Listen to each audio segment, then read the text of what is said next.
Welcome, everybody, to the OPAC Candidate Forum for 2020. I'm David Jaffe, the president of the Ontario Otsego Positive Action Committee, or OPAC. This is my lovely wife, Brenda, on the other side of the horseshoe, and we will be moderating and timekeeping for tonight's Candidate Forum. We welcome you, the candidates, and we welcome everybody watching at home, on their PCs, on their cell phones, wherever you may be. OPAC is the community association for the northern part of downtown Havre de Grace, and it has been in existence for about 15 or 18 years. We have been hosting this forum for about 15 of those years. The YouTube link, which you at home have accessed to participate and watch the forum, will be available on the city website from now until the election and afterwards as well. So please encourage your friends and family to watch this program if they are not able to do so now. Please, most importantly, encourage them to come out and vote. Voting is the major power that we all have in this democracy, and it is our power at the local level, at the state level, and at the national level. And there is nothing more important that any of us can do than exercising our right to vote. The election, by the way, is June 23rd from 7 a.m. to 8 p.m. right here at City Hall. So all questions, candidates, that you will hear tonight are from citizens who have sent them in ahead of time by email. Some are from our OPAC neighbors who received an email announcement. Others have responded to notices in social media and sent them through to me. Due to time limitations, I, as the moderator, will at times combine similar questions in order to maximize the number of issues that we can cover. Candidates will have 2 minutes for an opening statement and 2 minutes for a closing statement. The interim questions will be 1 minute each, and when you reach the end of that time allotment, you will hear, just like on the game show. Please do your best to honor that. There is no penalty for finishing your answer early. In fact, if you are brief, we'll get a lot more ground covered, and so I encourage you to do that. Now, when you finish, I'll explain how the rotation's going to go. The next person in line can just jump right in. You don't have to wait for me to introduce you by name or say, go ahead. Just we'll keep it moving along. So we will start immediately to my left with Casey Boyer, who will kick off the first question, or actually start with the introductions. And with each question, we will rotate the starting person sequentially. So whereas Casey, you'll start the first one, Rich, you'll start the second one, and Dave the third, and then we'll keep this leftward pattern and wrap around so that everybody has a chance to answer each question. The details of these questions, I should say, are generally not vetted for factual accuracy. I have done my best as a lay citizen. Some of the questions that came in are fairly technical. Candidates should feel free to set the record straight as you see fit, as some of these questions may come across. So, without further ado, we will start, and we'll start with general introductions. You'll have 2 minutes, and we'll start immediately to my left. Please introduce yourself by name and then tell us what you'd like to tell us. Thank you, Dr. Jaffe. So, hello, my name is Casey Boyer, formerly Tamarkio. I'm completing my first full term on Havre de Grace City Council after first being appointed by Mayor Martin in November of 2017 and winning election in 2018. I have 25 years project management experience focused on program management, strategic communications, and command information. In fact, I just celebrated my 10th anniversary working as a management analyst at the U.S. Army Communications Electronics Command, otherwise known as CECOM, at APG. My daughter Alexandra and I moved to Havre de Grace in 2013 to live closer to APG, but also the Chesapeake Bay. I'm an avid kayaker. I love living near Tidings Park and especially the boat ramp.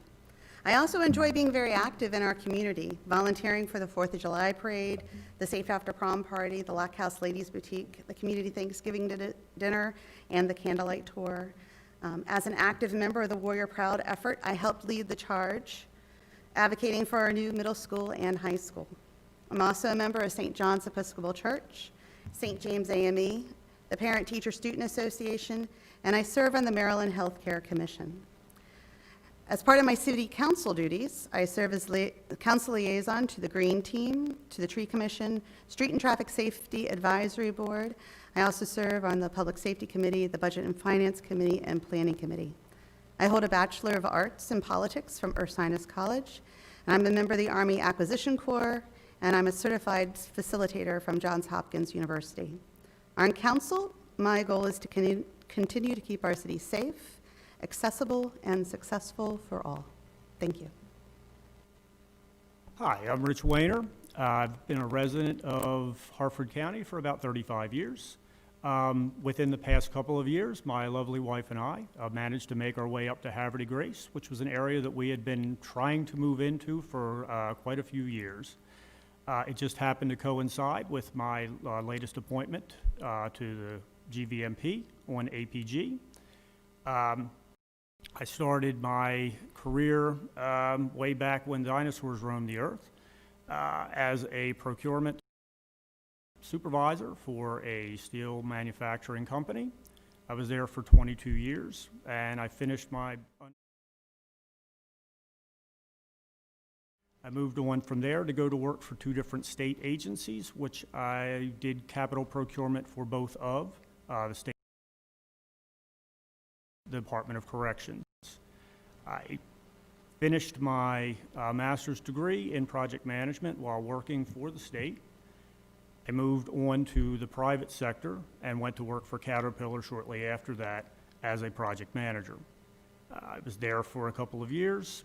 I got the opportunity to go to work for the Army, working for the Army Veterinary Corps, which combined something that was very near and dear to my heart with something else that was also near and dear to my heart, and that was to be able to take care of animals and look out for the welfare of MWDs, military working dogs, as well as to work into a military organization, which is something that I absolutely adore. I love it there. I plan on retiring from there. I'm an avid runner. Anyone that's from the Buller Rock area has probably seen me run by their front door at some point over the past couple of years because I run everywhere. I'm also a motorcyclist. I love to ride as much as I humanly can. And in addition to... You can always pick up in the next question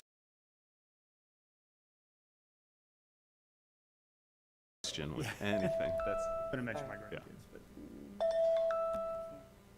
Good evening. I'm Dave Glenn, and you might ask, what makes me qualified to serve on the Havre de Grace City Council? I've been a resident of Havre de Grace since 1967. As a member of Boy Scout Troop 967, at a young age, I became an Eagle Scout, Scouting's highest honor. I am well educated. I'm a proud graduate of Havre de Grace High School. I got my bachelor's from Towson University and my master's from Central Michigan. I've been very active in my community, serving as past president of the Meadowvale Elementary School PTA when my kids were much younger. Served on the Harris Field Committee, ensuring our kids and the Havre de Grace community could get a field that we could all be proud of. And I've coached youth sports for 30 plus years. Because of my commitment to the community, I've been inducted into the Havre de Grace High School Hall of Fame, the Havre de Grace Little League Hall of Fame, and in the year 2000, my family was recognized as Harford County's Volunteer Family of the Year. I'm retired from the federal service, where I served as a supervisory management analyst for 38 plus years, and I worked the tough issues: budget uncertainty, BRAC, and manpower downsizing. I'm up for the challenge. When I first got elected in 2012, I was told by county's leadership that a new replacement school for the Havertys community was not on anybody's radar screen. My response was, hold that thought, we got a great story to tell, and we're going to tell it. I'm proud to report that the new replacement school will open this fall, and our students will be the benefactors for years to come. As a member of the City Council for the last 8 years, I've been a strong advocate for public safety to include school resource officers in every school. I think the only municipality to do so. We got a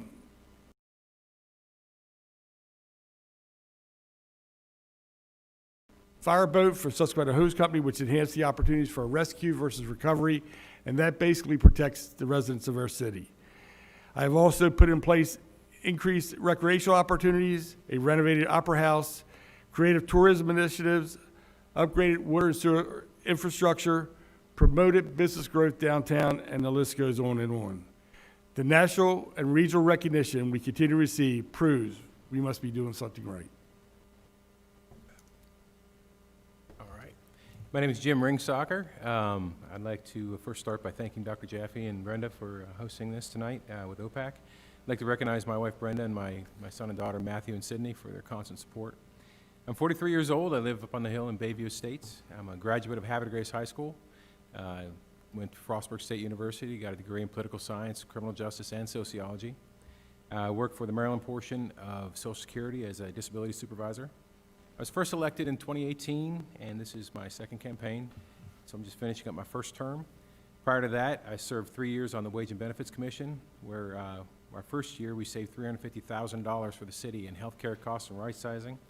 We worked towards establishing our police auxiliary, and we reworked the employee manual and evaluation process so we can have better hold and grasp on our employees. I currently serve on the Parks and Harbor Committee, the Planning Committee, the Marina Commission, and the Planning Commission. I've introduced several pieces of legislation to annex more property into the city.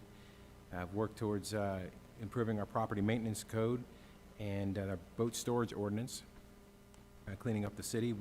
I've worked closely with our planning director to update our city code to bring it online with state and county regulations. I'm a football and baseball coach. I volunteer in the announcer's booth for the youth football games. I raise money for Shriners Hospitals for Children. I too ride a motorcycle. I'm current president of the Mid-Atlantic Association of Shrine Motor Corps. I'm running because I believe in continued sustainable growth in Havre de Grace while maintaining our heritage. I believe in improving our infrastructure, supporting the youth and youth programs, and encouraging tourism. And that's why I'm asking for your vote on June 23rd. Thank you. So now we'll start with Rich, and we'll go into the questions. And I'm going to read most of these largely exactly as they came in to me. I would like to state the obvious concern everyone has about taxes.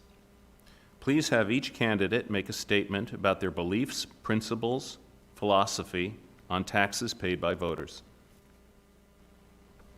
Well, taxes are obviously a necessary evil anytime that you get into a municipality that has infrastructure to maintain, public services, and things like that. However, as a taxpayer myself, I realize that tax money that comes in is a finite resource, and we should do the most we can with every single dollar that comes in. My philosophy is that no dollar gets wasted. I understand that is a very lofty goal, but it is an achievable goal, that with the proper amount of oversight and a good downrange vision, that you can see problems before they become problems and make sure that the city is in a stable footing for handling things before they happen. That enables you to take the tax dollars, allocate them properly, and make sure that things that appear to be surpluses do not get spent as surpluses before they are needed. Regarding taxes, I guess the good news, we just are moving forward with the current budget, and the taxes for this year are maintaining the same as they did in 2020. And that's a remarkable creative strategy, given that we just passed a bond bill. a bond bill where we're going to, basically get $15 million over a 5-year period, and is a huge plus for this community going forward. Well, sir, as the council president stated, we haven't raised taxes this year with this budget. We're able to spend the money wisely and responsibly, and I think that's the responsibility of every elected official, to spend the money from the citizens wisely. We're able to increase the property value in town. We're able to do some infrastructure improvements, and other means to increase tourism in town.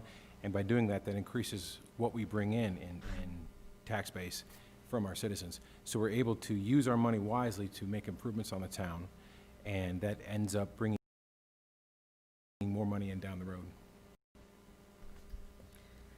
So I'm extremely fiscally conservative type of person.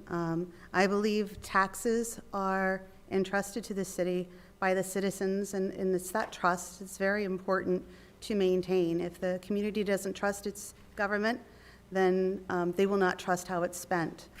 But at the same time, I believe that taxes are just a portion of the money that a municipality can use. And with that, we need to leverage those taxes in order to get to state money and federal money and encourage investment from the private sector. So taxes are just a portion of the whole equation. I believe we as a city have done a really good job at keeping our tax rate down. I am proud that the Tree Commission actually identified a tax that was on the books that hadn't been enforced, and we didn't think it was necessary, and we brought it to a vote and asked the City Council to get rid of it. So in fact, we have gotten rid of a tax in the last 2 years. That was a linear tax. Thank you. Okay, so Dave, I believe we're starting with you. Okay. I'm going to take the liberty of calling you by your first names. I forgot to say this at the beginning. I mean, this is a formal event, but I'm an informal guy, and we all kind of feel the same vibe, so with your permission. So Dave, I'm going to pick up a little on something that you said. This is also a write-in from one of our citizens regarding the...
Takes about 20, 30 seconds away by the time it goes real. I'm going to un-audio your live, so let's just do a little check and then we'll do it. This is an audio check to help our technical team make sure that the audio and visual is properly aligned. My wife says it's getting better. Some kind of latency somewhere. We just have to talk slower. You said that Casey, earlier. you have to talk more slowly. You did it. Wooder. Let's go ahead to the next round of questions. I'm All right. gonna pan out why, so we'll, as they move. Very good. So thank you for your indulgences. Community, we're going to proceed with the next question, and we're starting with Dave Glenn, picking up on some bond and finance issues. Do you agree with the city's approach to capital projects in Fund 9? If not, what would you suggest be the alternative? Well, I got to give kudos to the city staff. They went through a long process identifying capital projects, and they prioritized them going forward. I think it's the right thing to do. They're looking for creative ways to minimize costs to the citizens. We're trying to a fleet program this year with not only our police department cars, but our DPW vehicles. And moving forward, we look at creative ways of trying to purchase vehicles. In the past, the mayor I reached out to the mayor and asked him to try Ritchie Brothers. And about a few years ago, we reached out to Ritchie Brothers. We got 3 dump trucks with snowplow packages on them. Normally costed $170,000 a piece, and we got all 3 for $90,000. So moving forward, they're looking for creative ways to really bring the cost down and really look out for the best interest of the taxpayer. So I'm definitely in full support of the capital projects program. Sir, could you repeat the question? I'm sorry. Do you agree with the city's approach to capital projects in Fund 9? If not, what would you suggest be the alternative? I fully agree with it. We can't keep pushing this can, kicking the can down the road. We've had decades and decades of issues that we've been nibbling at one bite at a time. Currently, with our bond, trying to fix some of these infrastructure issues and the capital improvement issues, we're seeking to use the state's AAA bond rating and join in with 9 other municipalities, 9 in total, 8 other municipalities, to find that bond and hopefully bring our rate down. COVID sort of pushed us back from April towards July, but right now we're working on trying to allocate that money to increase our capabilities to improve our infrastructure and prepare and work on some of the other projects that we have lined up for capital improvement. Councilman Glenn did mention the fleet program we have for the police cars. Most of our police cars are in desperate need of repair. We're trying to get full police packages and cameras in all our police cars, so we're going to work on a lease program to do that. We're going to find ways through the Wage and Benefits Commission as well to reduce costs. So 2 years ago, we sat here, and I said that I was most concerned about our infrastructure issues. I told you that I was not willing to kick the can down the road, and I was not willing to make it a problem for my children or grandchildren. And I'm very proud that over the past 2 years, a hard-working group of citizen volunteers, city employees, the mayor and city council, we've all got together, and with the overwhelming approval of the voters, we figure out a way to not only address the issue, but also to create a clear and sustainable path for our future. In addition to that, we have an incredible staff within the city who looks for ways to, again, take that tax money and leverage it with state money to do a systematic way of approaching the rebuilding of our infrastructure. It is smart, it is prudent, it is strategic, and it is forward-thinking, and it is something that is going to last for 75 to 100 years. I approach this question from a slight disadvantage, having not been part of the council before, and I'm not really sure what a lot of the infrastructure projects that you're speaking of are, choose to call it. I don't know the history of that project, but I do know that we do pay a fee towards projects like that in our water bill. So to see that a bond had to be drawn to fix something that was already being paid for struck me the wrong way. I'm not going to pretend to know the answer to that because I don't know the background. I do, however, know that it showed a certain amount of not downrange thinking. It seems to me that that is something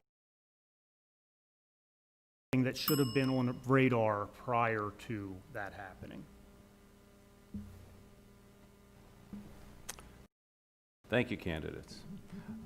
Jim, we're starting with you. How can we improve public safety in this COVID era around our wonderful Havre de Grace destinations? I see, the writer writes, many people walking around without masks and not respecting social distancing requirements. For example, despite the obvious signage at the entrance to the farmers market, some people were walking around without masks. Do we need police officers here? Should we institute a no mask, no service policy in our stores? Well, in the governor's recent press briefing, he said that masks are a recommendation. Yesterday, the World Health Organization stated that they've shown zero to little or minimal communicability of the disease from asymptomatic people to others. I personally don't think the masks will do anything, but I wear it. Unfortunately, it's just something we have to do right now as a social moray to go out in public. Going down to the farmer's market, when I've seen people down there, I've personally seen almost everybody wearing masks, but the last thing we need is for the police to be enforcing that. I think that we could go by, you know, like I said, the social mores of encouraging people to wear masks until we're all through this. How we improve our safety beyond that, I carry hand sanitizer. When I saw you tonight, gave you a little fist bump, and you see us up here now with our social distancing. But I think that just time will get us through this. Point of clarification, that was an elbow bump. Was it an elbow bump? Okay. Elbow bump. I think it all comes down to an issue of respect. Me showing respect to others and others showing respect to me. I don't think, as a city council member, I should debate the science. I think I should appreciate the science. I should receive the science from my state health department, from my governor, and make it as a part of my habit. What concerns me more so is when you go walk down the promenade and it clearly says in signs it's one way and there's people walking the other way. I think it talks more about we need to look at the situation and figure out what we're doing. So if that means we need to change the way signs are or change the way our communication methods, that's one of the key ways. I'm on the Maryland Healthcare Commission. I'll talk later. To approach the question directly, no, you don't put police officers out there to force people to wear masks or do things. That's just simply not acceptable. There's no law being broke, therefore you don't need law enforcement officers taking care of that. As far as people walking around in stores, if a store wants to enact you must wear a mask or no service, fine. They're a private business. They can set the rules as they choose. We're operating under guidelines right now that are sketchy at best. Jim hit upon it. You know, you're getting one answer from one authority. You're getting a separate answer from another authority as far as how serious it is. People are confused. You should encourage it. Encourage people to be respectful of one another, especially if someone is obviously more in tune to it, or perhaps has some sort of condition that would make them more susceptible. But as far as getting police involved, no, I totally disagree with that. This pandemic has really provided some unique challenges to all of us, and I really believe that we all need to lead by example. As far as masks and the various stores, from what I've seen, everybody's wearing masks. And in those isolated cases where somebody walked in without a mask, the residents spoke up and said, "Oh, you're missing your mask," and the person would leave the store, come back with it on. Casey, I think you hit the nail on the head. It's all about respect, and I've always said, if you see something, say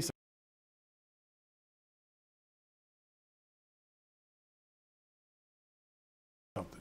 You know, so if you're walking the promenade and somebody's going the wrong way, just speak up and say, "Hey, given the time, given the challenges we're facing, let's respect the signs going forward and respect everyone else." And that's what we've got to do, and we've got to work with each other in doing that. Thank you. I believe we're up to Casey to start the next question. There has historically been a lack of diversity in Havre de Grace leadership. What is one specific step you will take to increase diversity? So, God put me in this place as a white blonde woman, and all I can do is have that perspective. But He also gave me ears to listen to people. And I need to make sure that I'm in a place so that I can listen to the community and help others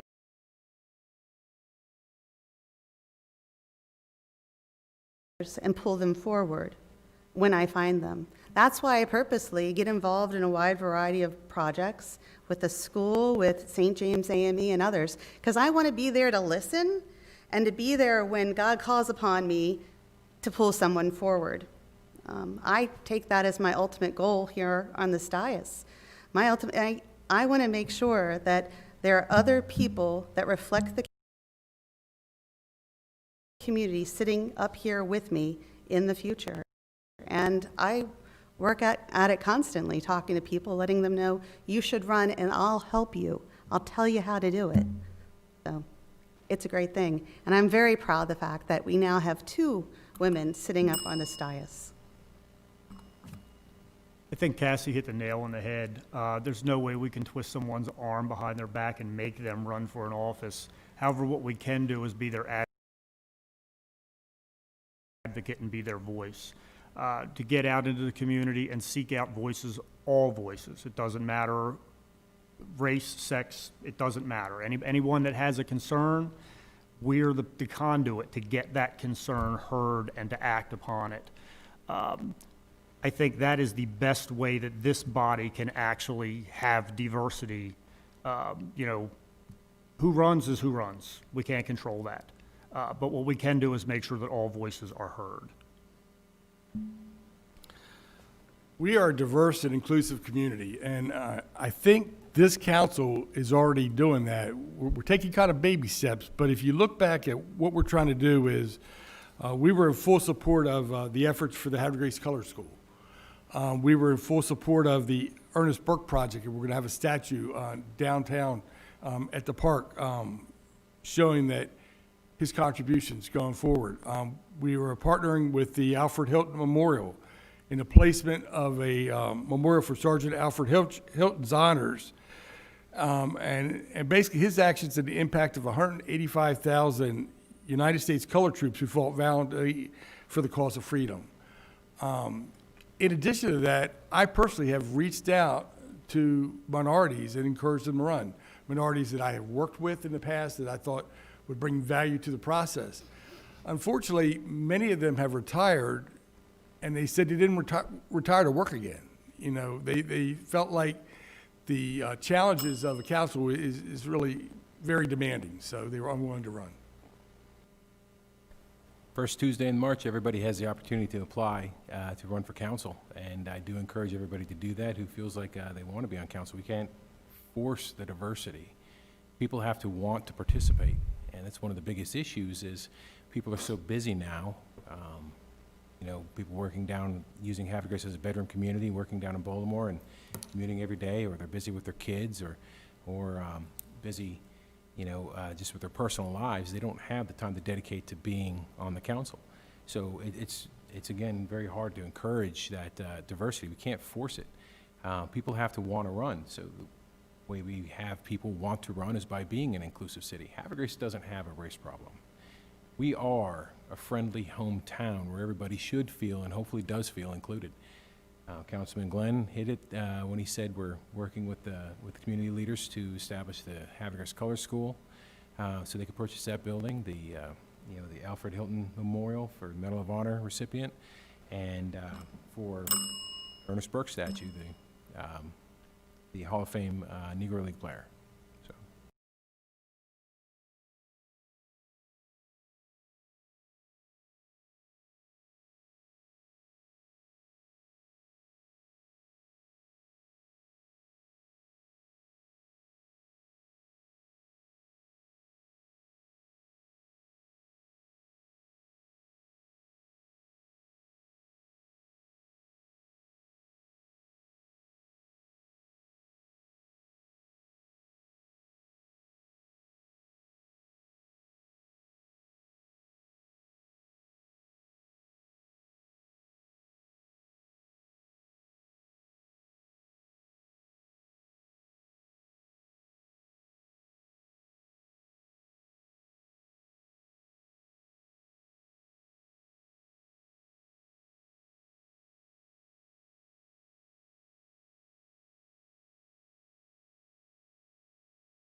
Okay, we're live again.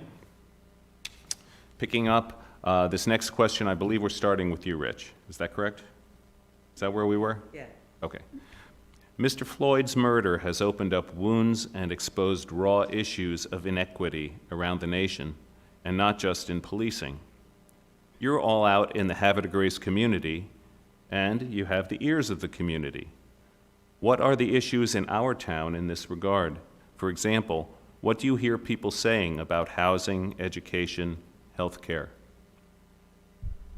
To be honest, in our community, I haven't really heard much of anything. I've heard a lot of talk about larger issues concerning, pay disparities and things. But as far as in Havre de Grace, I haven't heard much of that. I'm aware that it exists. I'm aware that crime statistics do reflect the mentality of the public at large. And from what I have seen of the Floyd incident, pretty much what everybody else has seen by video, that it appears that a wrong happened and that there is a legitimate complaint. As far as how that translates into other parts of society, I'm at a loss. I don't really know. I wish I had a strong answer for that, but I do not. As an individual that's coached youth sports for 30-plus years, I have an extended family. I've got young men and women out there that exceed 1,000 that I've coached along the way. And in coaching those young men and women, color was never an issue for me. I mean, it's all about coaching kids all the same and respecting one another. And I think that's a huge thing. Now, as far as education goes, this council went to bat for a new school, a replacement school for all kids, to give them opportunities that they weren't getting, in the current arrangement. And in addition, we reached out and got school resource officers, and to see the interaction with the school resource officers with our kids on a daily basis in the school system shows that it's working. It's working. It's a great interaction. Does that mean that we can get complacent? Absolutely not. We got to keep looking forward and doing the right things, and when we see that there's an issue, we got to step up and say something. What happened to Mr. Floyd was a horrible, deplorable, disgusting act by a corrupt officer and should never happen to any human being. And I'll say that flat out. In Havre de Grace, our officers don't use that technique. They're trained not to use that technique, and our officers have received an award last year for being the highest trained police department in the state of Maryland. We do everything we can to make sure that they meet our public needs and our expectations. As for the community concerns, everybody's concerned about health care with the hospital leaving. We're still fighting. We're doing what we can in the background, trying to make sure that people do have the health care they need within the community. I'm working diligently with the Planning Commission and the Director of Planning to make sure that Havre de Grace maintains its historic feel downtown while some buildings are torn down and others are built. make sure our zoning is correct for what we need and what we look forward to in the future with our comprehensive plan. And I'll just leave it there. Thanks.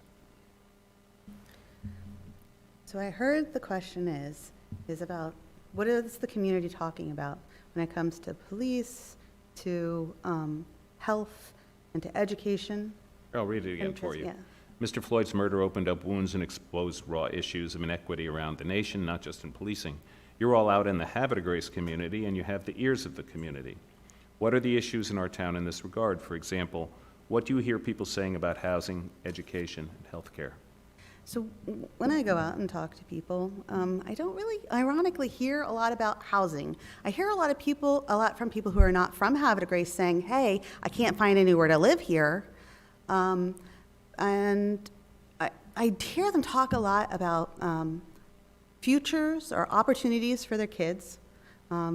Was very involved in the Warrior Proud effort. It was very clear throughout the community that it was not okay to have our middle school and high school in the state that it was, and we fought and we got that. I think everybody has a lot of sense of hope for that to come online.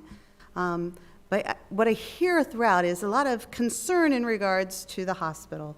I am very concerned that we're losing acute care capabilities.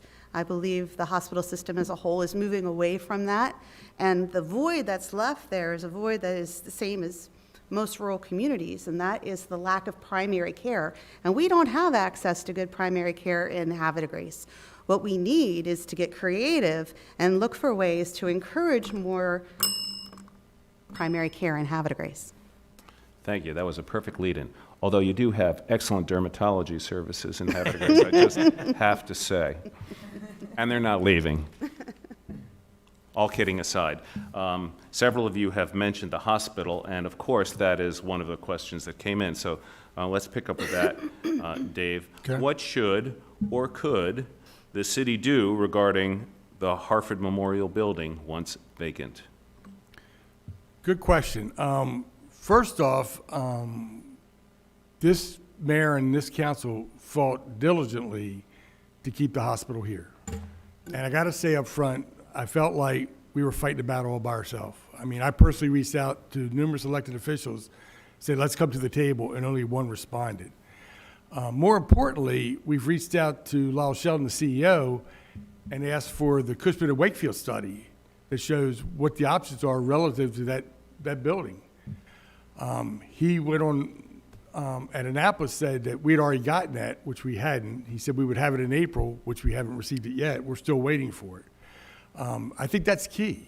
That's key. And there was a member of that board a while back, Dr. Roger Snyder, who told us he would work with us to make sure that we got really what we wanted as far as repurposing that building. I think it was like a few weeks after that he made that comment, he was no longer on the board. So I think it's an uphill battle, but we need to really partner with Upper Chesapeake and get a copy of the Cushman Wakefield study moving forward to really figure out what our options are. I know every square inch of that hospital. I worked my way through college as a security guard there, met my wife there.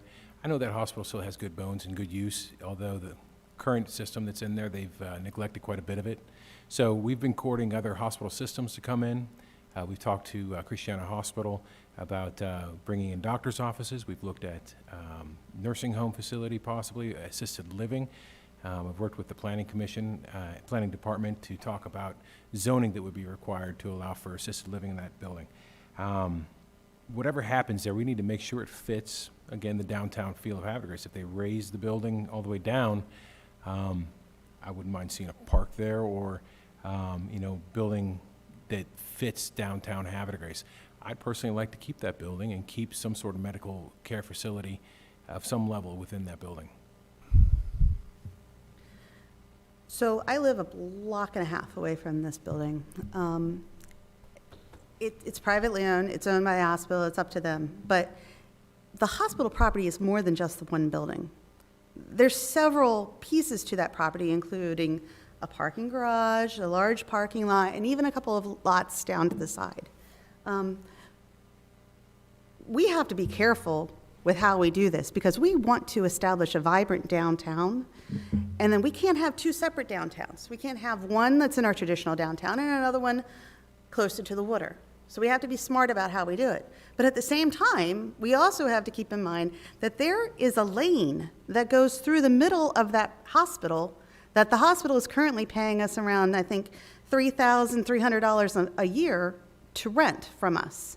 So there's a lot of questions that have to be figured out, and I really would like the hospital to step up and do what they said to the General Assembly and provide us that study. And if they refuse to provide us that study, then I believe we should go ahead with what the State Assembly has provided us, and we should do our own study and find out what's viable. People want to live here. Let's build houses.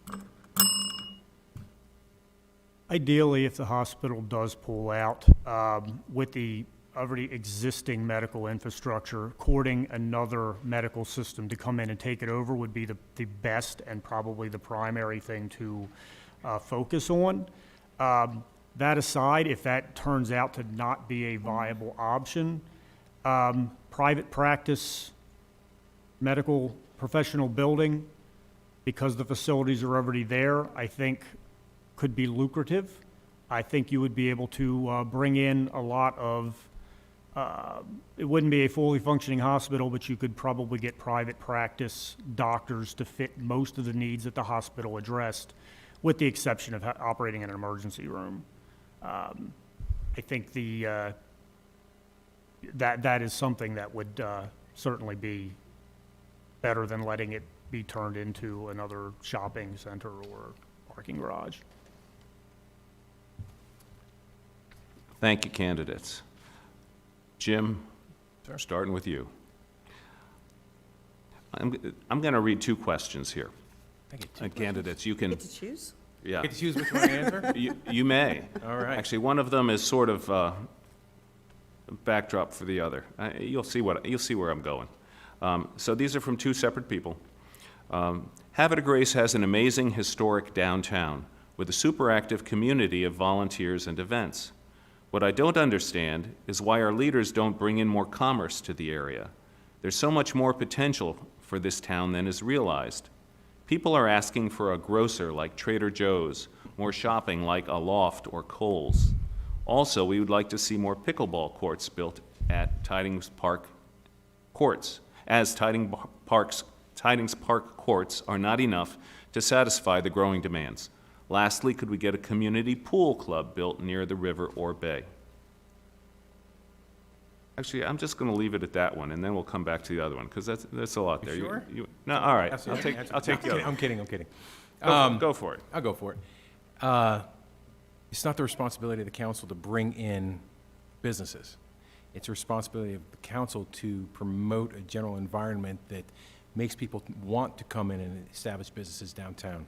We have very amicable taxation laws. We have the speakers downtown and the Christmas lights. We're a hallmark town.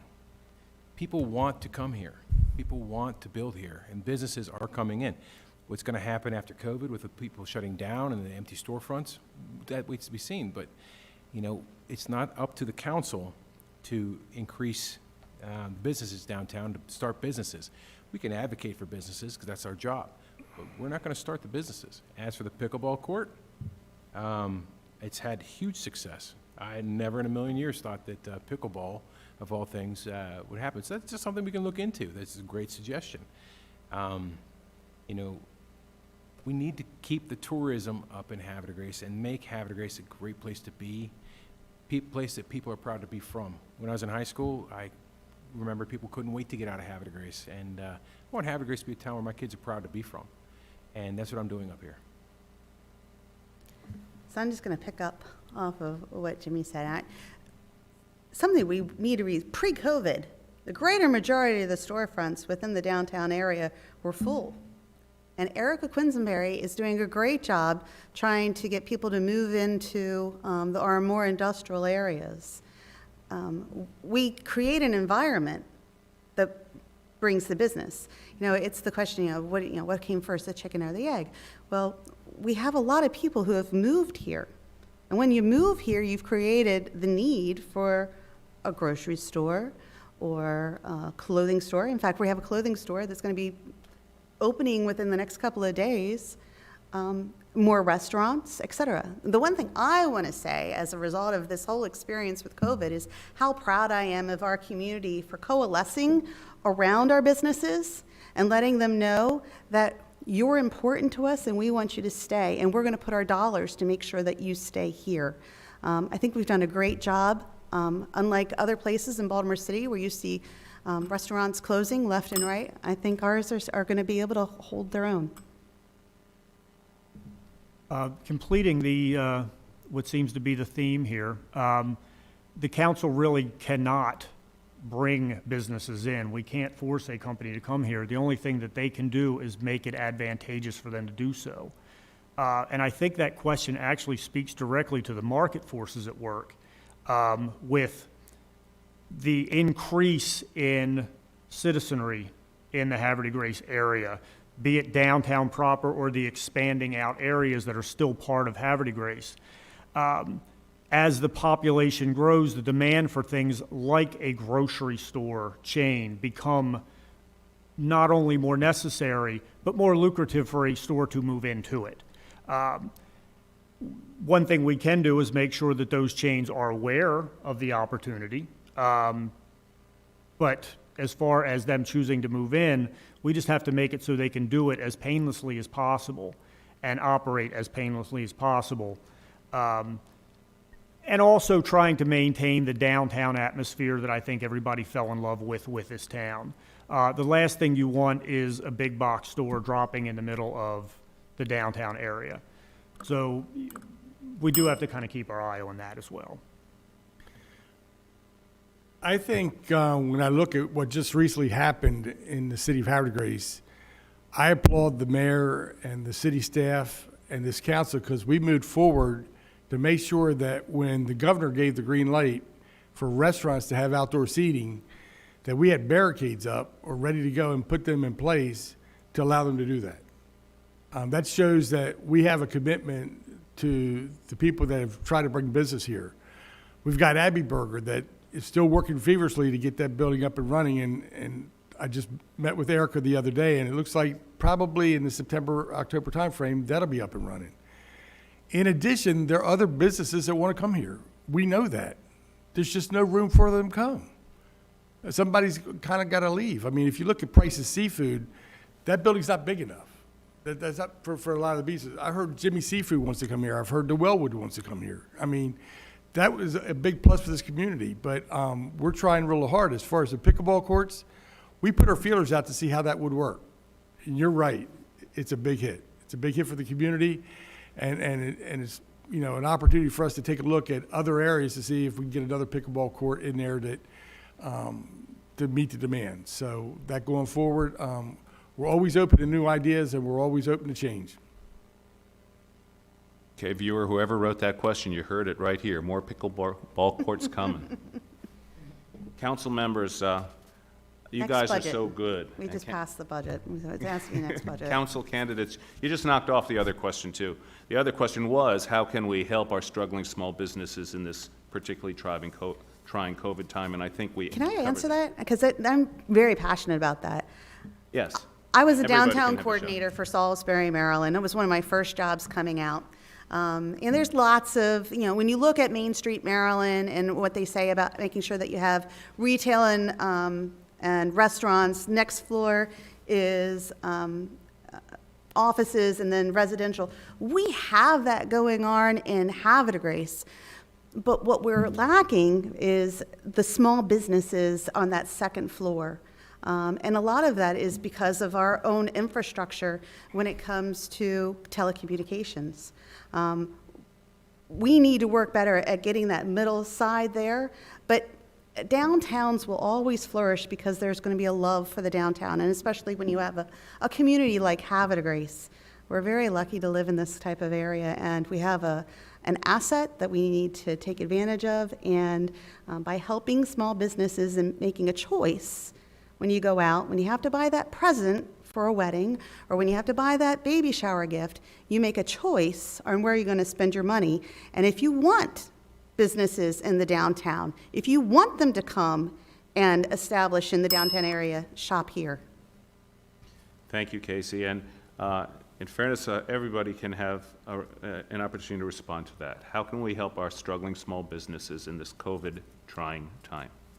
One thing that was really wonderful to see when this happened, if there is a wonderful silver lining to the COVID cloud, was how the small businesses did come together, work together, and also find new and unique ways to keep their doors open and keep their staffs running.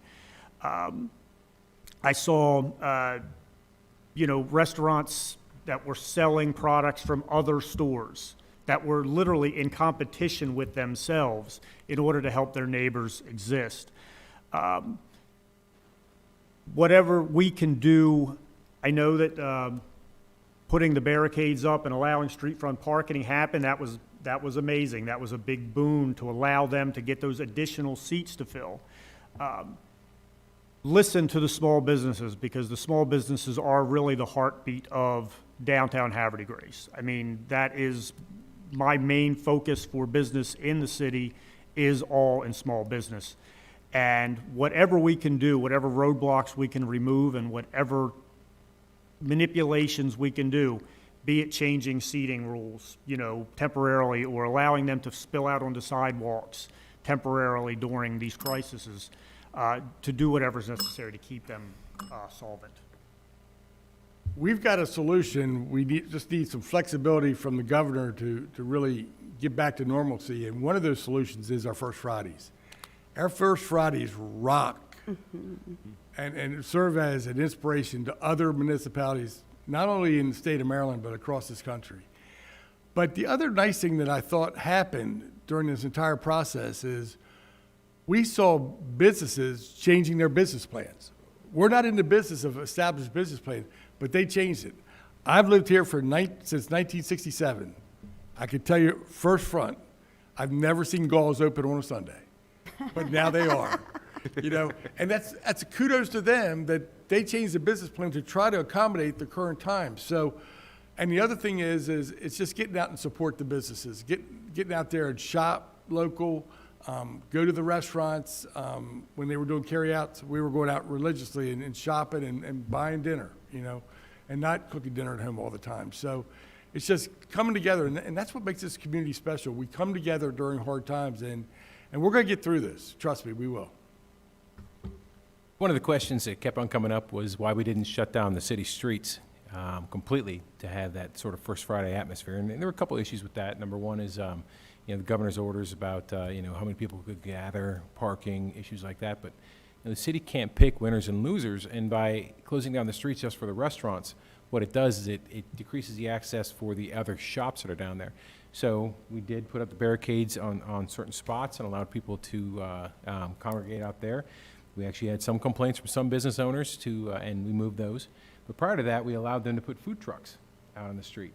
And we allowed food trucks to come down to Hutchins Park. We did every single thing we could think of plausibly to help them.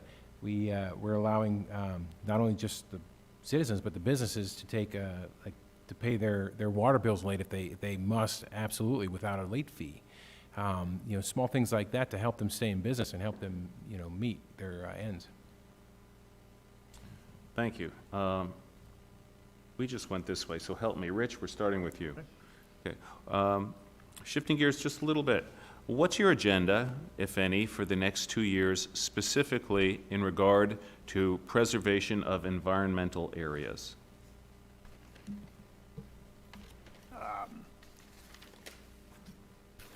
I would say to use what we have as it is currently being used. I think the city actually does a pretty good job now of managing those green spaces and the waterfront areas. My agenda would be to make sure that they didn't get encroached upon. I'm not sure that there's much I would do to make them better than they are right now. Except perhaps if a small business said, hey, look, I'd like to put some sort of small concession here that could cater to the people in the promenade, or in one of the parks. I would want to definitely entertain anything that would make it a more usable experience for everyone. But I guess keeping the encroachment down would be my preservation plan. Jake? This topic is a home run for the city of Havre de Grace. Ever since Moby Dick was a guppy, one of the topics in this community is, what are you doing with Lily Run?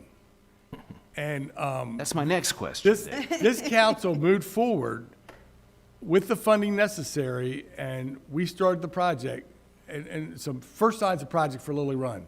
We got Bradford Green completed. Got to tell you, the recent storms that came through, I don't think Bay Boulevard was flooded. There's more projects coming forward, and we're going to partner with MDOT to do that. In addition, we're doing the living shoreline, and I'm going to tell you that this is going to be the biggest home run this community has ever seen. When that's get completed, and that's going to go, from the lighthouse down to Water Street, and it's going to be similar to what you see behind the Maritime Museum. We're going to be probably the first municipality in the entire state of Maryland that meets EPA requirements and avoids fees and fines. And that's a huge victory for this community, and I can't wait to see it happen. I can't wait to see kayaks launching off when it happens. We all can't wait to see that happen. Well, Dave actually took quite a few of my talking points. Under the previous administration, we were being fined by the EPA for not moving on some of these environmental requirements, and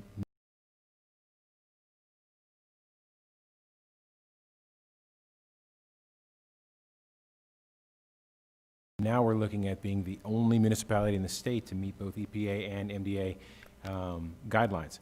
So we have a state grant to pay $3 to $4 million for shoreline stabilization, to remove some of the bulkheads, to put sand out there where we said we can launch beaches. We want the shoreline to look like it did when John Smith came up the Susquehanna in 1609. We want it to look pristine and beautiful. We want to preserve that for our children and for our children's children. We want to make it accessible. We want to mitigate the erosion. We want the hydrodynamics to stop the sediment from coming down the river and going out into the river from stormwater management. And we're doing everything we can to improve the environment. So, two things in regards to the stormwater management. Number one, the greater majority of this is paid for by the state of Maryland and Harford County. And number two, the why. Why are we doing this? We're doing it, but because by using stormwater management processes, our techniques, we are going to be able to do our contribution to save the bay. Because we can't tell the people who live up in Pennsylvania what they need to do unless we take the first step and we preserve the bay on our own. Because once we do that, then we have every right to go up there and say, your turn. We showed you how to do it, now you need to do it. As far as our current infrastructure, what we need to do, we also need to preserve our tree canopy. The majority of our trees within the downtown area and even up on the hill are older trees. Trees have a lifespan. They come and go. We have to be smart about where we're planting them so that we can preserve some areas that we all absolutely want to make sure we have the idyllic look. Going down Union Avenue, we need to do something about Revolution because that has become too industrialized. We need to add more trees to that. We have to be smart about the way we do it. We need to put the right tree in the right place, but we also need homeowners to look at what you have and find out how you can contribute to the tree canopy.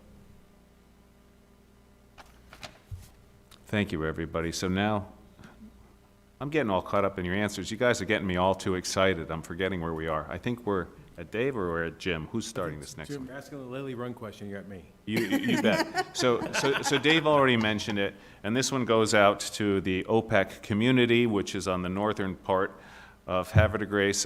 This is near and dear to our hearts because, as many of you know, when Lily Run floods, Lily Run, which meanders through large parts of Havre de Grace on all sides, but when the rain really comes down, it hits hard down at the bottom, which is where OPAC sits. And several of us recall getting in our kayaks and kayaking up Juniata Street to Nani's during several rainstorms in the past. There has been progress made, but let's drill down a little bit for everybody who's listening, and please tell us what is happening with Lily Run and what could happen with Lily Run moving forward. All right, last fall we started the first part of Phase 1 over in Bradford Green. Spent $460,000 of our money to fix the stormwater management issues there. And as Dave previously said, with the past storms, we didn't see any backflow or flooding on Bay Boulevard.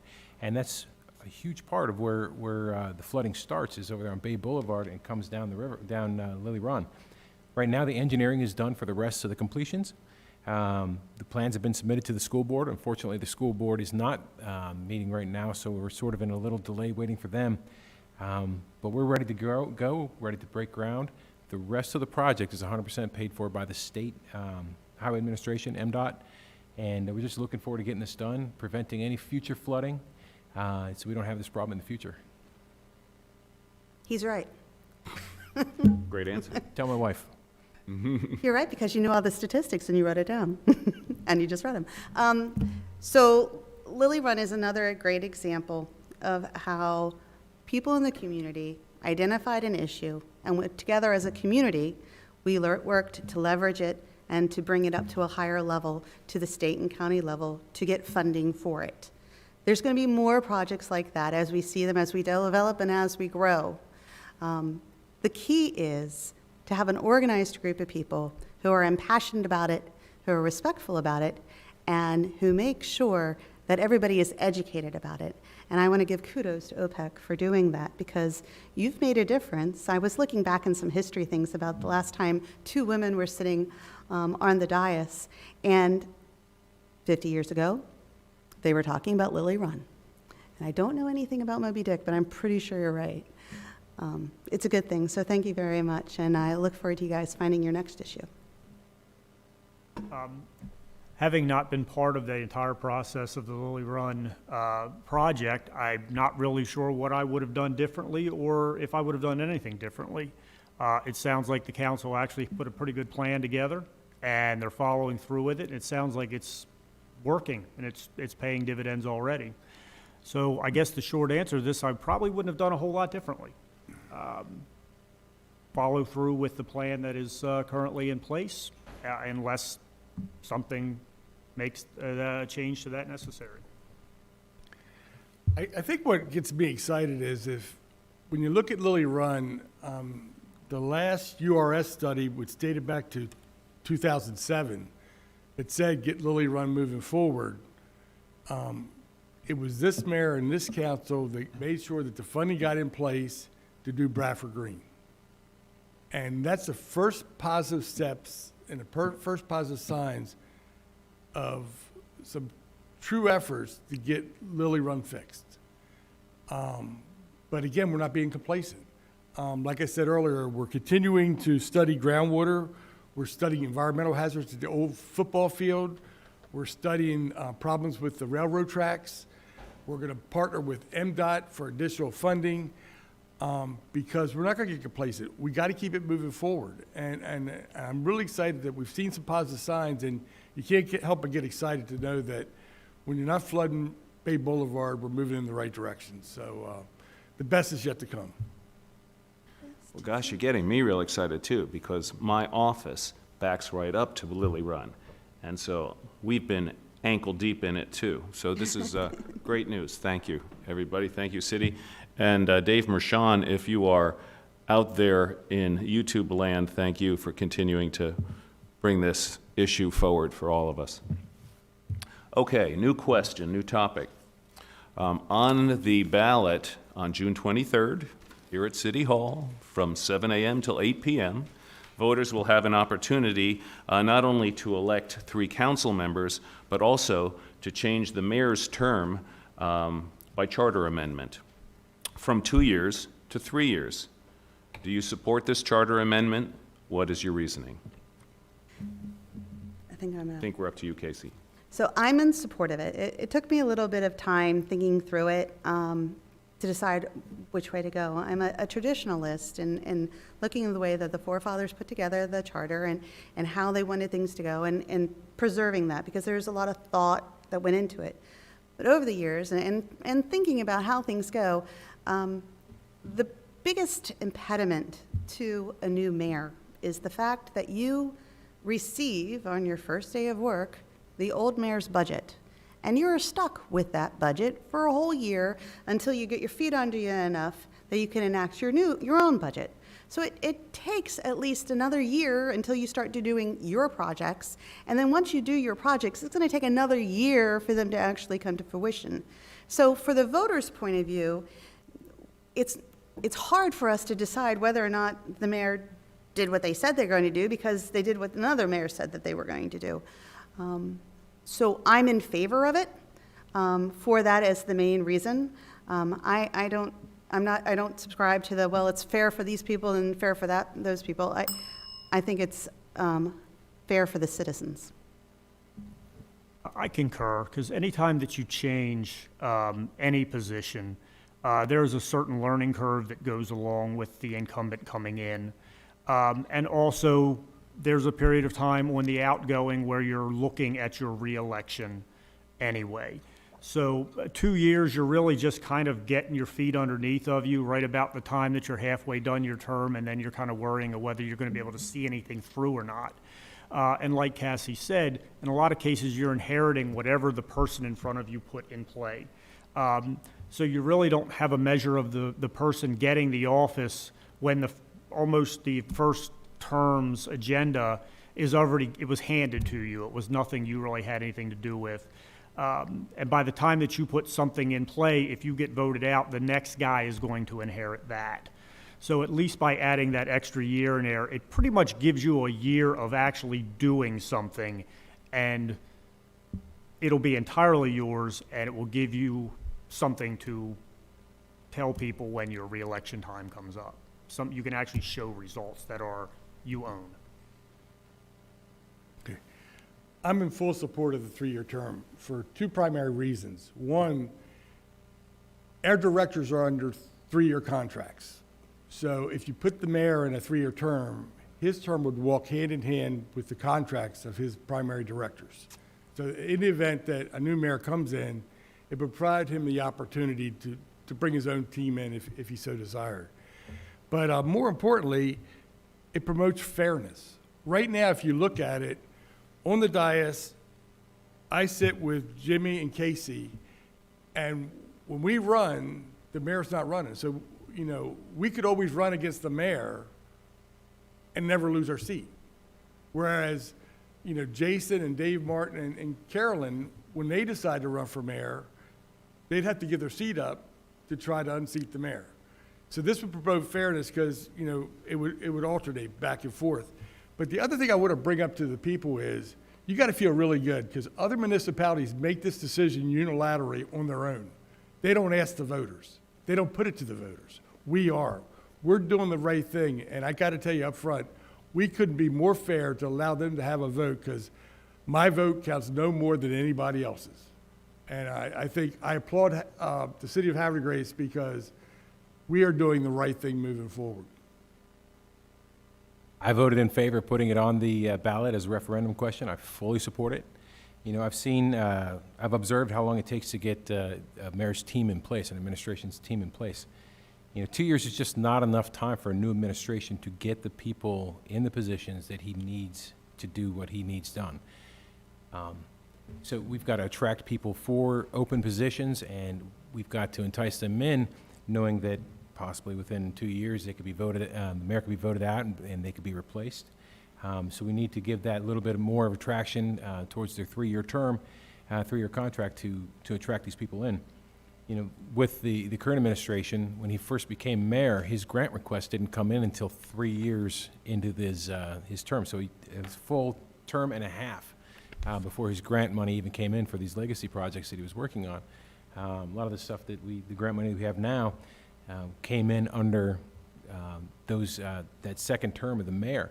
So that 2-year term just isn't long enough to get it done, but I truly believe that any mayor worth his salt should be able to get it done in 3. Thank you. Excuse me. We're a little bit more than halfway through before. This is from one of our Havre de Grace students, who prefaces the question this way. What? Just a second, we're drifting on the audio, so reset, 30 seconds. Sure. So just, you know, this is a teaser. You're going to have to wait to hear what that question was. Dr. Jaffe, I know for a fact you can sing. We're going to reset our audio. Our technical staff is linking this up so that our lips and our words do the same thing.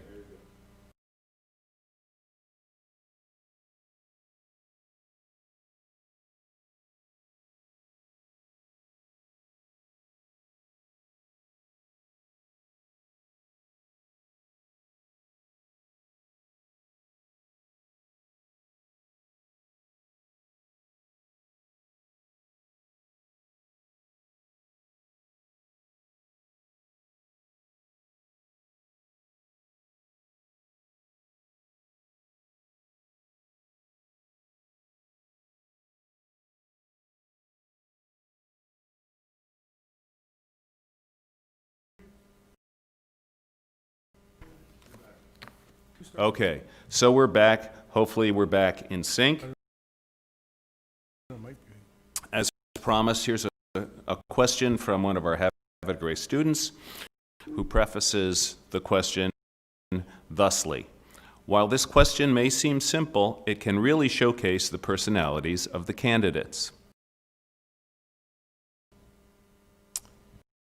If you could be any condiment, what would you be? Why? And Rich, we're starting with you. Whoa.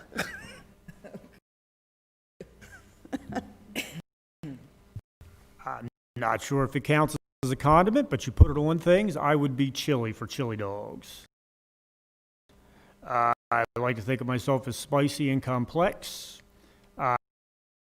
I take something that's already pretty good and make it better. And I can be eaten on my own as well.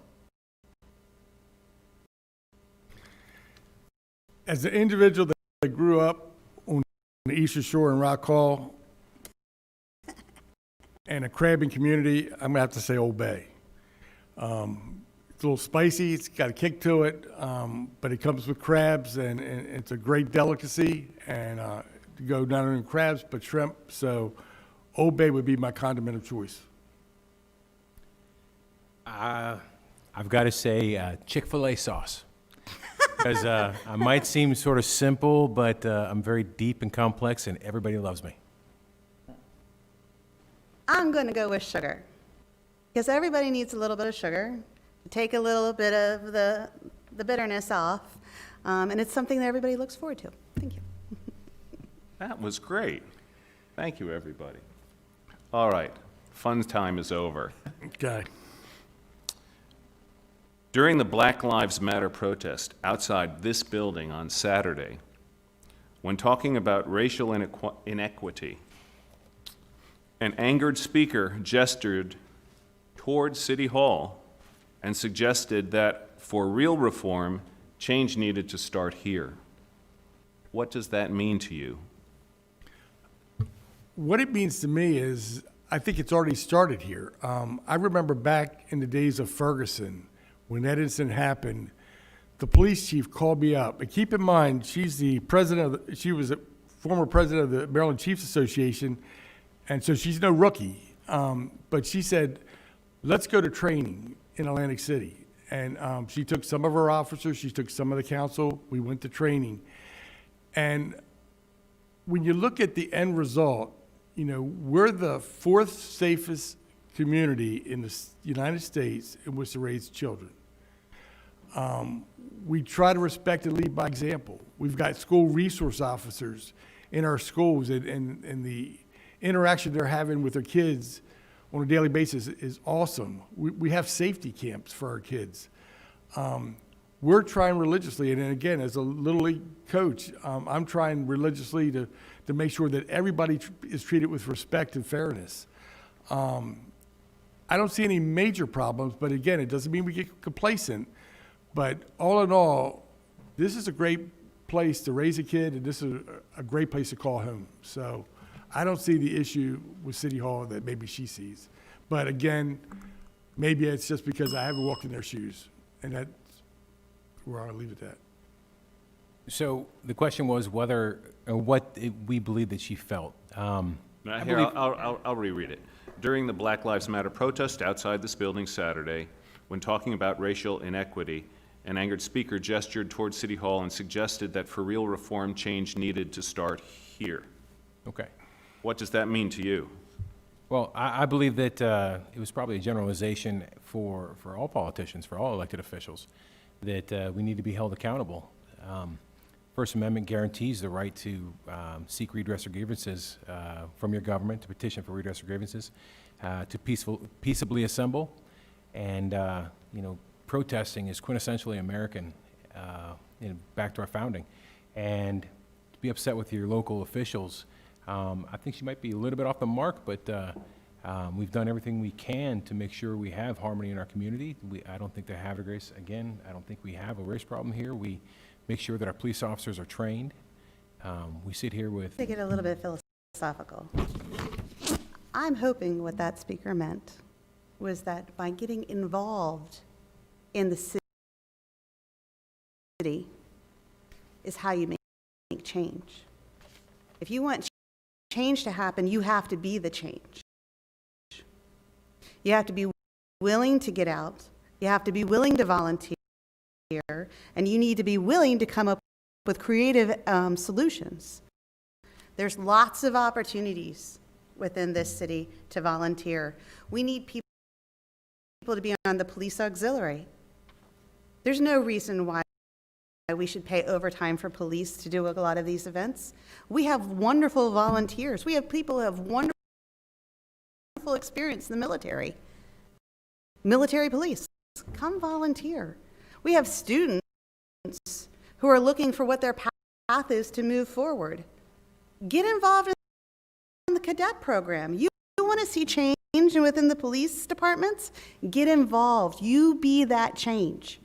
That would make me proud. If that's what that person meant, I'm 100% for them, and I will do everything I can to help make sure that in here is where the change starts.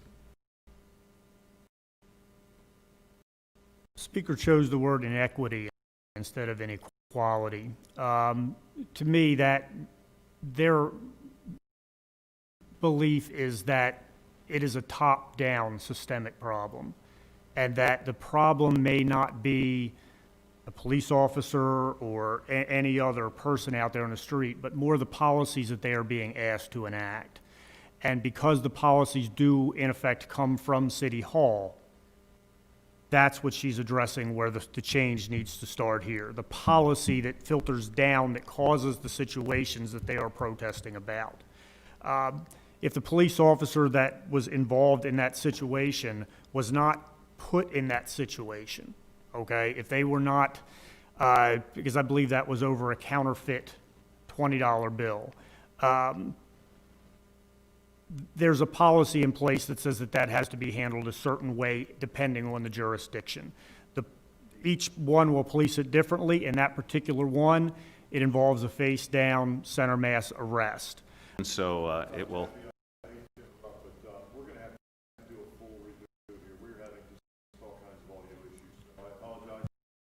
All right. Just a quick refire. We're not going to lose the stream. All right, everybody, if you can hear me, please stand by. We are having technical issues, but we're going to correct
Okay, welcome back, everybody. I apologize for the technical difficulties. We're going to pick up with a related question. I can't remember who we're starting with. We're starting with Jim. Yes, we're up to you, Jim. The mayor of Newark plans to ask the city council to approve an ordinance declaring white supremacist groups to be terrorists and ban them from their city. The mayor announced Friday that he'd seek to have the city establish a database of existing American hate groups and outlaw any actions they seek to conduct in the city. Hate groups would be defined as any that, quote, vilify entire groups of people based on immutable characteristics such as race or ethnicity, end quote, and would include Nazi groups, white supremacists, and the KKK. For this country to heal, we must begin to legally challenge the insidious and dehumanizing tenets of white supremacy once and for all, he says. We must stand up forcefully against racism and have the courage to take on the legal challenges an ordinance such as this will attract. Would you be willing to introduce and promote a similar ordinance for our city of Havre de Grace? That's an easy question. Absolutely not, and I'll tell you why. The First Amendment does not protect speech that we like. The First Amendment is there to protect, I'm actually a little upset about this, abhorrent speech. The speech we don't like, the stuff we don't want to hear. And second off, I don't think that it's the purview of the City Council to pass amendments or pass ordinances, banning X, Y, and Z group. Again, we can go back to the social mores of shunning these people that would be in our community. The interpretation that is left wide open for what counts as white supremacy or what counts as, terrorism or X, Y, and Z is extremely broad. It used to be that we couldn't have a gay pride community in Havre de Grace because, gay lifestyle wasn't accepted.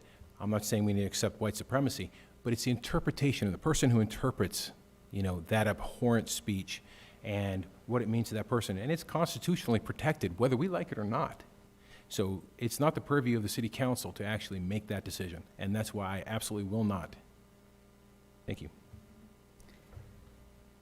So that is extremely complex thing for a small community to grapple. I would not support it either. I would question whether it's somebody trying to grandstand in order to go to a higher political office. But there's other ways to address it. And addressing it through a way that whole path is just cumbersome, and it'll take away the perspective of everything else that has to happen. In local government, what we're here to do is to make sure that your streets are safe, you have clean drinking water, that the toilet flushes properly, to make sure your trash is picked up.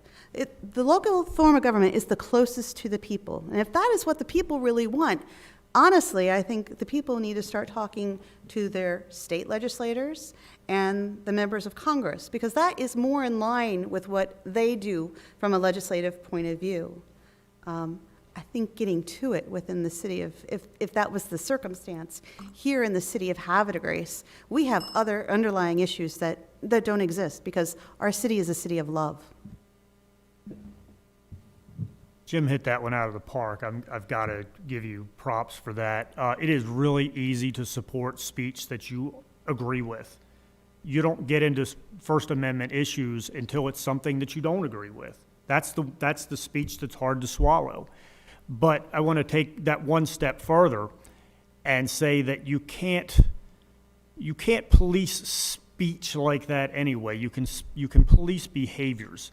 If that white supremacist group in question would go out there and suddenly start vandalizing or start hurting people, okay, fine, there are already laws against that.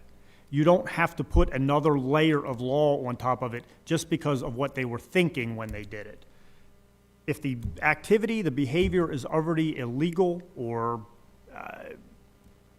something that shouldn't be done, fine, you address the behavior. But to try to get into someone's head and say that we're going to not even let you speak simply because we think you feel this way, yeah, that's a slippery slope and one I definitely would not want to go down. I'm one that doesn't believe in overregulation. I believe more in taking a look at policies within the community, how we address certain issues. I also believe in leading by example, and how I treat others, how we respect others. I'll give you, for instance, we had a situation where I was coaching, and I had a young man that got hurt, and his parents weren't there that night, and so I rode to the hospital with him in the ambulance. This young man now pays it forward because every time it snows, he rushes to my dad's house to show him out before I can get there. That's a neat thing that happens, and we need to just take a hard look at policies and procedures, and just like the situation that happened in Minneapolis, they knelt on the individual's head for almost 9 minutes. When I talked to the chief of police, he said the first response should have been, get the individual handcuffed and get him up on the feet, not to kneel for 9 minutes. So I think it's more about policies and trying to, and if you don't recognize hate groups, eventually they're going to go away. They're going to go away because, we're not going to tolerate it. Mm-hmm. Thank you. Casey, you mentioned the business of city government is to make sure the streets are repaired and the toilets are flushing. So, so here's a question that I'm going to put forward to you in that vein, as much for the record as for response, but please respond. Where are we? Who's starting? I think it's me. Casey. When can repairs and improvements be done on Ontario Street, from Tidings Road to Ohio Street? Deep potholes on shoulders, 20 inches deep, storm drains caving, no sidewalk. It's becoming more of a safety hazard with more people walking and bike riding and more traffic. So the biggest thing we need people to do, and you see this all over Havre de Grace too, the first place they complain is on Facebook. Last time I checked, Facebook has not provided any money to taking care of any of those issues. So the first phone call you need to make is to our DPW, call into City Hall, and let them know, report the problem. As far as potholes, I think there's a very strong program to make sure that the potholes are filled as much as possible. Now, the larger issues have to be strategically done. And that's one of the great things about Tim Whitty is he's strategically thinking how we're going to address each of the water line replacements, because we can't fix one and not doing others, because when we fix one, we might blow out the others. And when we fix it, we're going to have to dig up the whole street.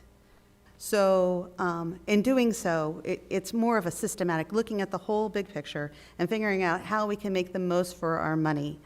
Tim Whitty's done a great job of it. And I would personally, if I got that complaint from somebody who lived on Ontario, who has not talked to me about that, I would call Tim Whitty. Not completely familiar with the timeline that would be involved in that, but I do know that in situations where multiple issues exist and they may or may not be somewhat related, potholes, drainage, pipe replacing, and things like that, when I was with State Highway, a lot of times things would go undone. You would get a lot of complaints that they weren't being addressed. They thought you were ignoring it, but it was because you didn't want to repair something that you were going to have to immediately tear right back up again. Yeah. So I would urge, like Cassie said, make sure that you're reporting it to the right place, because your Facebook friends aren't going to be able to help you. They can commiserate, but that's not going to get anything done. But secondly, once that it has been reported, have a certain amount of patience with it, because a lot of times there's a big plan, and rather than dumping a lot of taxpayer dollars into small patch repairs in various places, that 3 months from now are going to be ripped right back up to do a much larger repair, that what seems like you ignoring the small patch jobs is actually saving the city and you indirectly as a taxpayer a lot of money. Casey, I agree. It's proper reporting. I got to tell you up front, I've got a open door policy. Call me anytime, any place with any question or any concern, and we'll see it tries to get addressed. The one thing regarding paving within this community, I got to applaud the mayor and the city staff. They've been partnered with BG&E. So where BG&E is making changes, when it comes time to repair the road, BG&E will pay for half, we'll pay for the other half, which saves the city in the long run. In addition, if you report a complaint and we're doing a particular project in a given area of the community and there's some asphalt left over, we can use that to fix, other areas.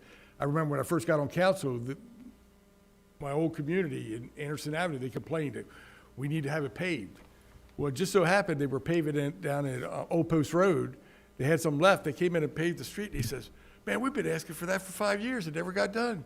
And you made it happen." Well, I got lucky. I got lucky that they had extra left over. But if you call that complaint in and it's registered, we can fix that maybe through other means and other mechanisms. But you got to know what's broke if you're going to fix it. So. I live on Bryan Garth, and I've been asking for a while to get my street repaved, and I get told the same thing about this question. It's actually on the list. We know about these issues. We know about the potholes and everything else. Council President Glenn said it best when he said we're in a partnership with BG&E where they come in, they lay their line, they pay for half the paving, we pay for the other half. That saves us a substantial amount of money for the city and for the citizens, and actually doubles our ability to pave other streets and stretch that money out. So they're looking at within the next 2 years to have that done. Current problem with COVID is only essential spending, personnel spending, and repair spending is going on right now. So any capital projects are kind of on hold until we see our deliverables from the state, because we're lagging in receivables. Personal income tax is down, and people just aren't sending in the money right now because the economy is so slow. So right now, there's just a little pause in what we can do, but it is definitely 100% on the list, and we hope to have it done, soon. The timeline is sort of stretched out because of COVID. So now we're starting with Richard here. It is 8:07. We will finish at 8:30, as we historically do. We have a handful more questions, and I will try to use the time wisely and share some of these questions at the end that we don't get a chance to address, just so they can be heard publicly, and so that all of you, 3/4 of whom are going to be sitting on this dais again, can hear them. This one concerns rental properties. Over 40% of Havre de Grace is rental property. Of that percentage, 80% of the landlords live out of the county and state. Currently, the City of Havre de Grace does not have an enforceable city code. Chapter 14, Ordinance 925, adopted 4/18/2011, imposed an 8-month moratorium on the enforcement and application of this chapter to allow for a redraft to be presented and acted upon. Ordinance 925 failed in the subsequent council meetings. How do you propose to bring the housing code up to the minimum HUD standards and hold property owners accountable? Well, I guess the first point of attack on that would be to address the building code issues, because assuming that the problems are, decrepit buildings, failing systems within the buildings, electric, plumbing, or whatever, if they're below code standards, you get code enforcement involved, have them inspected. I mean, any other rental property would have to go through that same inspection. It seems like that would be I want to say an easy fix, but that would be something that would be the good place to start, to go in and at least bring them up to whatever the current building code is. And that's going to correct 90% of your problems right there. I understand that out-of-state landlords can be a problem because they're not physically there to take care of the issue and sometimes can be hard to track down. But that being said, it doesn't get them off the hook. Just because they're not around, they're going to have a property manager or something on local that can make sure that those building codes issues are brought up. Bottom line, it's going to take probably a total rewrite of the rental ordinance. We've got that on the radar screen. Unfortunately, with COVID-19 and everything going on right now, the city attorney has been really, inundated with a lot of issues. In addition, the council member that is taking the lead on that has been out sick. But we have it on the radar screen that the rental ordinance needs a rewrite. We need to coordinate with the respective landlords to make sure that as we do that rewrite, we get it right across the board. And we got to make sure that we address any outstanding issues and make sure that we do the right thing for all the right reasons to make sure that we get a viable solution. Council President Glenn, again, it's tough to follow him. He said it absolutely right. Councilman Martin has been working on the rental legislation, and that's actually about to culminate into presentation to council. So we currently have rental registration that happens every single day, and code enforcement follows up on that, and they do enforce our rental requirements and our code requirements. So while we do have some shortcomings, I mentioned earlier that I've been working very closely with the planning department to correct some of our code issues, to bring them up to county and state regulations. And that's one of the things we need to improve on, absolutely. But we do have, the renters legislation in the pipeline. Having Shane Grimm on the staff has been a godsend for us all. He's looked through our code. He's strategically going through and trying to update so that we can be the city of the future that we need to be. My particular concern is when we start the year, we have all these sending out the inspector constantly, and what it does is it bottoms out the fund for the inspector, because all of us are paying for that inspector to go out to inspect these properties. And it happens to be usually the same properties time and time again. What I would like to see added to this piece of legislation is a requirement that if the rentor or if the police, when they come to the location, ask for an inspection, and if the inspection is found to be valid, then I think the building owner needs to be held accountable for that and should have to pay for the cost of the inspector. And they should also have to pay for the inspector to come back to make sure that that has been actually fixed. Unfortunately, many times throughout the year, we end up with very little to no money available almost mid-year because of how many inspections have to go. And again, it's the same owners time and time again. If you want to be an owner in this city, you have to take care of our citizens, and there's a bare minimum that you need to fit. And if you're not going to do that bare minimum, then you don't need to be an owner in this city. Thank you, everybody. We're approaching closing time. I want to respect your opportunity to have a full closing statement here, so I'm going to read to you now the other questions here that I have not had a chance to ask, and you may integrate these into your closing statements as you see fit. So, how have you participated in Havre de Grace green initiatives, such as the Cat Club, Green Team, or other efforts and groups focused on making ours a more environmentally healthy area? What are your priorities for the Department of Public Works capital projects in line with current borrowing approved by ballot? We did talk about that a bit.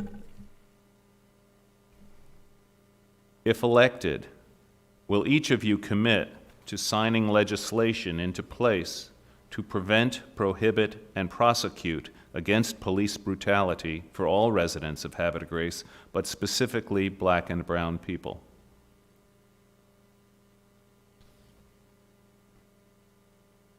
I have become more aware of the issue with speeding around local communities in Havre de Grace.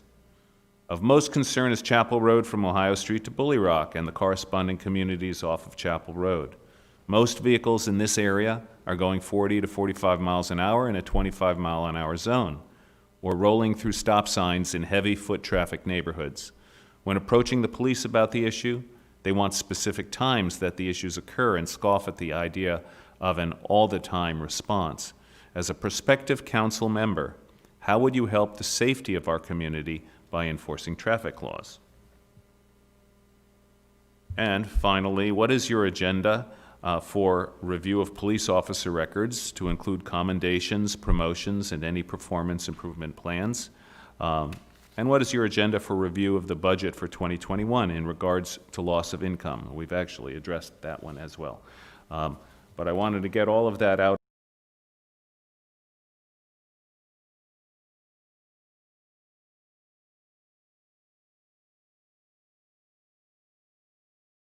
on the table. Those are all direct from citizens through me to you. And now we will start with closing statements, after which I will do a quick wrap-up and we will finish by 8:30. So since we started with Casey and then we went to Richard, I think, Dave, we are up to you. Okay. Let me first thank the voters of this great city. Because of your votes, you have allowed me to serve the city council for the past 8 years, the last 3 as city council president. And for that, I'm truly appreciative. So why do you continue to vote for Dave Glenn for city council? The answer is an easy one. I have no hidden agenda. I am running because of my love for Havre de Grace and wanting to make a difference. I feel my track record speaks for itself. The fact that we could pull off a replacement school against all odds is a true win-win for the city and our students. And it shows I'm not afraid to tackle the tough issues. If elected, I recognize it is not my seat, it's your seat. It belongs to the citizens. Therefore, it must be a team effort. I have always said, no one is as smart as all of us. If you put Dave Glenn in a room to solve a problem, I'll give you an answer. If you put Dave Glenn in a room with 5 other citizens, I'll get you a better answer. Given that, I will solicit input, listen, and vote to do the right thing for the right reasons. I have an open door policy. If you have a question, don't hesitate to contact me. I will make every effort to get you an answer. More importantly, I will be fiscally responsible with your taxpayer dollars. Bottom line, Havre de Grace must continue to be the tourism stop of choice. I will continue to lead by example. As I honor and serve this city, we are all so proud to call home. We must work together for a brighter future. I can only do so with your support and your vote. Hope to see you at the polls on June 23rd. Havre de Grace strong. And in response to that speeding question, I got caught in that very area going 34 into 25. The chief told me that we don't write tickets unless it's over 10 miles an hour. I got a ticket. And she said, go to court. When I went to court, they increased my fine because it was snowing and she wanted to clear the courtroom, so she made me an example. So don't think as counsel I get special privileges, because I don't. You get to be an example. All right. Dave, thanks to you and Brenda, too. Appreciate everything you do. In May, the Baltimore Business Journal published an article reporting that property values were down statewide. Pending sales in Baltimore Metro, including Baltimore City, Harford, Carroll, and Arundel counties, were down 22.6%. In that same period, median sale prices were up 30% in Havre de Grace from March to April, month to month, for a best-in-a-decade result. There's a reason for this. People want to live in Havre de Grace. They want to live here because of our new school. People are coming here for that. Our beautiful safety rating, where we're number 2 in the state for crime, the least amount of crime, and we're the 4th safest place in the nation to raise a child, for our clean environment, for the money that we're spending for our shoreline, for our living shoreline, for our remediation projects, for what we're doing for Lily Run, just to improve our community, all the tree work that we're doing downtown. Remember when I moved here in 1992, the first street I rode down was Union Avenue, that I paid attention to. Down Union Avenue, I just remember being in awe of all the trees and how cool that was, just driving down Union Avenue. And how can anybody not want to live in Havre de Grace? You know, that's part of our heritage and our quality of life. And, you know, I've been part of that for the past 2 years, and I want to continue to be part of that. I'm asking for you to vote for me, to support me in my efforts to continue with our heritage here in Havre de Grace. Sir. Well, first, I want to thank the Jaffes for your continuous dedication to this wonderful forum. You are further proof that Havre de Grace is not about our buildings, it's not about our bay, it's about our people, and that you make life here extra special. So thank you very much. And speaking of people, I have the honor of serving alongside these two gentlemen. Dave, your love for this city exudes in every ounce of your warrior heart. And Jimmy, your unyielding wit is only shadowed by your love of your family. And Rich, it was a pleasure to meet you today. Pleasure to meet you. Our current city council is a balanced one. We all don't necessarily approach the issues from the same point of view, but we're all dedicated to the same outcome, and that's to make our city a safe and accessible and successful home for all. The past 2 years serving on your city council has been an honor. I feel that we have addressed several significant issues facing our community, including the establishment of a well-thought-out, sustainable approach to our water and sewer infrastructure issues. I've worked to make sure that our city is actively making the choices to protect our bay. We are reestablishing a living shoreline and have completed innovative stormwater management projects that will reduce erosion and sediment in our marinas. Havre de Grace is a safe place to raise a family, a relaxing place to come home to from work, and a fabulous place if you want an active lifestyle. As your city council member, I've looked for ways to see beyond barriers and help others succeed. I've forged successful partnerships and assisted community groups in attaining their goals. And along the way, I've enjoyed every minute of it. I want to thank you for your support and your confidence in me, and I would be greatly honored to serve you again on your city council. Thank you. I'd like to echo the sentiment of thanking everyone that had part of making this happen tonight, as well as the viewers and the voters. I don't have the ability to stand on my record as a city council member, as I've never actually been on this council before. But what I do bring to the table is a new and a fresh blood approach. I wasn't born in Havre de Grace. I moved here. I selected this out of all the places that I could move to. I instantly fell in love with her, and she has become my new adopted hometown. Because of that, I have moved to try to work with the government of Havre de Grace to not only watch her grow into the future, but also do so without losing what brought me here to begin with. There is a certain charm and a certain just feel to Havre de Grace that it would bother me to see lose. I'm all for progress, but I think progress needs to happen at a very sustainable rate. I'm a big proponent of small business. It is where my wheelhouse lies. I look forward to, if elected, to work with small business leaders to make sure that that part of Havre de Grace never goes away. My track record is outside of the city government, but it is a proven one. I've been involved in procurement, capital procurement, large contracts, A&E contracts for both the private and the public sector for several different public sector agencies.